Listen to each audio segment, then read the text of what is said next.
Changing the phone number associated with your Apple ID is a straightforward process. Follow these steps to update your information quickly. Step 1. Sign into your Apple ID. Go to the Apple ID website or open the Settings app on your device.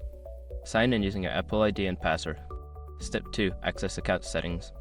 Once signed in, navigate to the account section. Here, you will find your current phone number and other personal information. Step 3. Edit phone number. Look for the option to edit your phone number. Click on it and you will be prompted to enter your new phone number. Step 4. Verify your new number. After entering the new phone number, you will receive a verification code via SMS.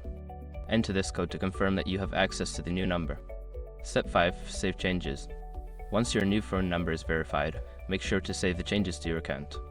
You should see a confirmation that your phone number has been updated successfully. By following these steps, you can easily change the phone number linked to your Apple ID. If you encounter any issues, consider reaching out to Apple support for assistance.